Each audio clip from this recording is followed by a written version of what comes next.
So to begin with staff scheduling, I kind of break it up into two. There's pre-booking staff scheduling and post-booking staff scheduling. One is a lot more automated than the other. So depending on what your operations are, you might need a more manual approach or you might need a more automatic approach, but I'm going to go through the two briefly. So if I just go in here to my inventory, just to touch on the automatic approach here, you will need to use resource management for staff scheduling if you do want to use it. So you'll have to set up your staff as resources. So you'll see here I have guides, John, Sarah, Tom, and I have some instructors and Brian and John. So I'm going to go through the use cases. The pre-booking, which is the more automatic assignment of staff, is in your inventory.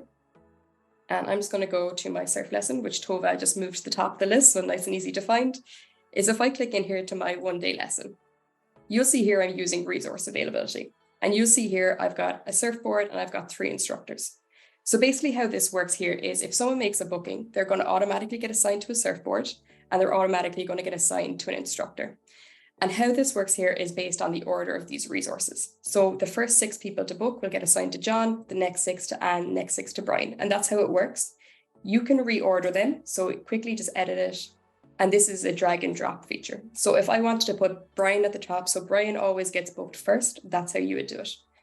The really nice thing about this is they automatically get assigned and you don't have to do too much work to make adjustments. I would only really recommend the automatic kind of assignment of resources if you don't need to do too much adjustments. Your staff schedule is always kind of similar. The reason for this is if, for example, here I have John, he's going on holiday next week, lucky for him. So I've added an adjustment to make sure that John can't be booked from the 25th to the 29th.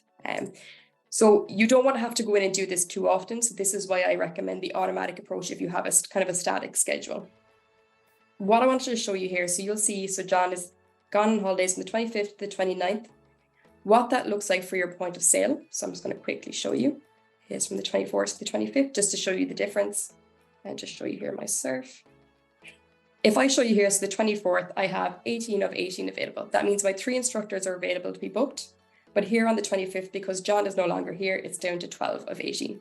And it also works kind of in the reverse. So I've taken John away, but if I know that Brian can take more availability to kind of cover that leeway, I can go in and add more spaces to Brian as well, and it'll add more availability.